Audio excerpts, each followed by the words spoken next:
Você sabia que em Velozes e Furiosos, Hobbs e Shaw, a história se passa 2 anos após os eventos de Velozes e Furiosos 8. O diretor David Leitch explicou que, embora o filme mantenha muita ação, carros potentes e o espírito da franquia original, ele quis dar um toque diferente, criando algo com identidade própria e um tom mais voltado para aventura e humor do que para corridas. O ator Tyrese Gibson ficou bastante desapontado com o fato de Dwayne Johnson ganhar um spin-off ao lado de Jason Statham. Ele acreditava que Johnson estava tomando conta da série por causa da popularidade de seu personagem, Luke Hobbs. Curiosamente, Keanu Reeves quase fez parte do elenco. Dwayne Johnson revelou que Reeves estava em negociações para interpretar o misterioso líder da organização criminosa. A ideia era manter o personagem apenas com uma voz sombria, e o personagem dele ia ser meio que um John Wick disfarçado, mas no fim, eles decidiram deixar o papel em aberto para o futuro. Outro ator que quase entrou no filme foi o Jason Momoa, que seria o irmão de Hobbs. Porém, por conflitos de agenda, ele não pôde participar. Johnson prometeu que eles trabalhariam juntos em outro futuro projeto. Mas ironicamente, Vin Diesel acabou escalando Momoa como o vilão em Velozes e Furiosos 10.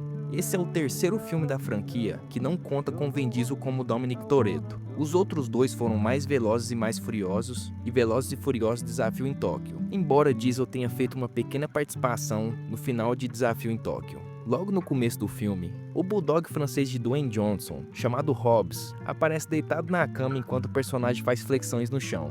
Johnson também fez questão de explorar as origens familiares de Hobbs, o que permitiu a presença de diversos atores polinésios no elenco, representando suas raízes samoanas. Já o personagem Deckard Shaw, interpretado por Jason Statham, é mostrado como sendo 2 anos mais velho que sua irmã. Na vida real, Statham é 21 anos mais velho que a atriz. E outro fato curioso é que Lori Pelenise Tuziano, que interpreta a mãe de Hobbs, é 6 dias mais nova que Dwayne Johnson na vida real. O vilão Brixton, interpretado por Idris Elba, originalmente teria uma fala se autodenominando o James Bond negro, mas o ator se recusou a dizer isso. Em vez disso, improvisou e disse: "Eu sou o Superman negro", uma frase que acabou ficando no filme. O diretor David Leitch convidou Ryan Reynolds para participar do longa, e o ator brincou dizendo que deveria interpretar o Deadpool dentro do universo de Velozes e Furiosos. David Leitch também foi o diretor de Deadpool 2, por isso essa conexão com Ryan Reynolds. E por fim,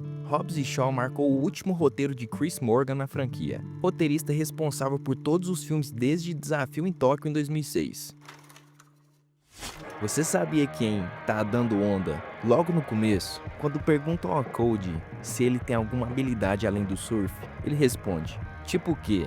Cantar e dançar? Essa fala é uma piada com o filme Happy Feet, que também é sobre pinguins, e estava sendo produzido ao mesmo tempo. Curiosamente, Tá Dando Onda começou a ser desenvolvido muito antes de Happy Feet, e foi pura coincidência os dois saírem com apenas 1 ano de diferença. O sobrenome de Cody é Maverick, uma referência direta a Mavericks na Califórnia, uma das praias mais conhecidas no mundo, entre surfistas de ondas gigantes. Lá, as ondas chegam facilmente a 8 metros de altura, podendo atingir até 18 metros, nos dias mais extremos. Os campeonatos acontecem entre novembro e março, durante o inverno norte-americano. O personagem Big Z foi inspirado no lendário surfista Greg Noll, conhecido por encarar ondas colossais entre os anos 1950 e 1960. Greg Noll se aposentou logo após tentar surfar a maior onda já registrada na época. Os diretores Ash Brennan e Chris Buck só aceitaram fazer o filme com uma condição: as ondas tinham que parecer reais. Isso exigiu avanços técnicos enormes na animação, mas o resultado foi tão impressionante que as ondas se tornaram uma das marcas visuais do filme. Durante a montagem inicial, em que Cody fala sobre a história do surf, aparece uma versão modificada da famosa gravura japonesa, a Grande Onda de Kanagawa, com um pinguim surfando a onda, um toque genial. O filme também contou com surfistas reais participando da produção, e alguns até aparecem na tela. Entre eles estão Kelly Slater e o Rob Machado, 2 lendas do surf mundial. Slater foi várias vezes campeão mundial e é considerado por muitos o melhor surfista de todos os tempos, enquanto Machado é conhecido também por seu ativismo ambiental. Seguindo o estilo documentário do filme, todas as entrevistas dos personagens foram improvisadas, o que deu um tom natural e engraçado às falas. Em inglês, a cidade natal de Cody se chama Shiverpool, que é um trocadilho com a cidade de Liverpool, mas na dublagem brasileira, A cidade natal de Cody foi adaptada para Frio de Janeiro, um trocadilho com Rio de Janeiro. Mesmo com um orçamento de 100 milhões de dólares, Tá Dando Onda arrecadou apenas 149 milhões nas bilheterias, sendo considerado um fracasso financeiro. Mas, por outro lado, o filme conquistou ótimas críticas e chegou a ser indicado ao Oscar de melhor animação, perdendo apenas para Ratatouille, da Pixar. Esse filme é um clássico subestimado, mas que continua sendo uma das animações mais criativas e queridas sobre o surf. Você sabia que em Maze Runner, Prova de Fogo, o estúdio inicialmente tinha uma política de esperar para ver, antes de aprovar a sequência, ou seja, eles só dariam luz verde ao segundo filme, dependendo do desempenho do primeiro. No entanto, 2 semanas antes da estreia do primeiro Maze Runner, a recepção do público e da crítica foi tão positiva que o estúdio decidiu confirmar a continuação antecipadamente. A trama, os fatos e até os personagens do filme são bem diferentes do livro, incluindo o arco da história, a forma como o vírus é tratado e o desenvolvimento de vários personagens. No livro, os clarianos são forçados pela Cruel a participar de um segundo teste, precisando atravessar o deserto para completar a prova. Já no filme, os personagens fogem dos experimentos da Cruel e acabam indo parar no deserto por conta própria. Ou seja, a prova que dá um nome à história nem chega a acontecer no filme, que é uma adaptação bem mais livre. A fuga da sede da Cruel também muda bastante. Nos livros, eles passam por um portal e enfrentam criaturas prateadas que atacam seus rostos. No filme, essa cena simplesmente não existe. Quando George escaneia o pescoço de Thomas, o visor mostra a mensagem: ser morto pelo Grupo B, uma referência ao livro, em que essa frase está tatuada em Thomas. Mas, como o arco do Grupo B foi cortado do filme, a informação não tem relevância. Outra grande diferença é que Brenda é imune ao vírus no livro, mas no filme ela é infectada após ser mordida. Já Winston, que nos livros também é imune, morre no filme após ser ferido por uma dessas criaturas. Além disso, os estágios da infecção nunca são mencionados no filme. Todos os contaminados aparecem apenas como zumbis. E aqui vai um pequeno detalhe curioso. Quando Brenda acorda após receber a injeção, Thomas está olhando para o medalhão dela, e ela menciona que seu irmão, George, foi levado. No primeiro filme, há uma cena em que Thomas passa por um túmulo com o nome George, o que sugere que aquele túmulo pode ser do irmão de Brenda. A atriz Emma Roberts quase interpretou Brenda, mas o papel acabou ficando com Rosa Salazar. Coincidentemente, ambas já participaram de American Horror Story.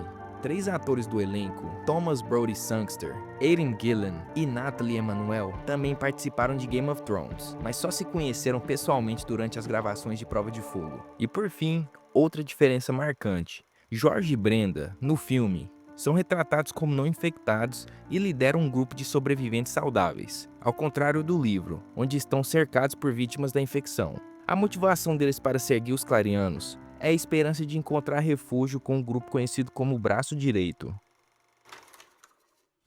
Você sabia que em Olhos Famintos 2, o roteirista e diretor Victor Salva criou a famosa regra: a cada 23 anos, por 23 dias, ele pode se alimentar, justamente para evitar continuações do filme. A ideia era simples: qualquer sequência teria que se passar no futuro, e Salva sabia que o estúdio provavelmente não aceitaria isso. Mas Francis Ford Coppola, que produziu o filme, encontrou uma solução inteligente: ambientar a continuação nos mesmos 23 dias do primeiro filme. Assim, a história de Olhos Famintos 2 acontece no 23º e último dia do ciclo do monstro, o que explica o desfecho definitivo da trama. Nos bastidores, Salva se referia ao ônibus escolar, onde se passa boa parte da história, como a lancheira do Creeper, uma brincadeira mórbida com o fato de o monstro caçar os jovens presos ali. Foram usados 4 ônibus diferentes durante as filmagens, incluindo um modelo totalmente modificado para gravar as cenas internas com melhor iluminação e som.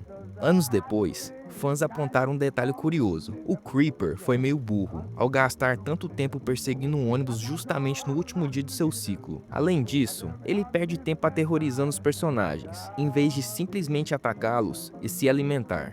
Durante os comentários do diretor, por volta dos 37 minutos de filme, o diretor contou que quase cortou a cena em que o Creeper meio que flerta com os adolescentes dentro do ônibus, achando que o momento ficava engraçado demais para o clima de terror. No fim, ele manteve a sequência, e ela acabou sendo uma das favoritas do público nas exibições teste. E aqui vai um detalhe macabro: a segunda estrela de arremesso, que furou o pneu do ônibus pela segunda vez, foi feita com a pele do umbigo tatuado de Derry Jenner, o protagonista do primeiro filme.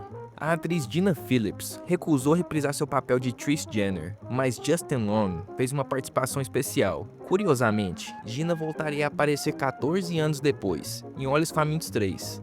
Havia uma cena deletada em que os estudantes, ao fugir do ônibus, encontrariam um bunker militar abandonado, parecido com a igreja do primeiro longa. Lá, eles veriam o Creeper devorando o corpo de um atleta morto. O cenário chegou a ser construído e o storyboard completo foi feito, mas a sequência acabou sendo cortada antes das filmagens. As cenas no milharal foram outro desafio. A equipe evitou gravar no fim da tarde, quando há maior risco de cobras cascavel. Em vez disso, filmaram ao amanhecer e usaram filtros de cor para simular o pôr do sol. E por fim, o filme contou com mais de 100 efeitos digitais, a mais do que o primeiro Olhos Famintos, tornando-se uma produção muito mais ambiciosa e visualmente complexa que o original. E esse foi mais um Curiosidades sobre Filmes Aleatórios. Se você gostou do vídeo, deixe seu like e se inscreva no canal. E deixe nos comentários filmes que você gostaria de ver aqui no canal. Valeu e até a próxima!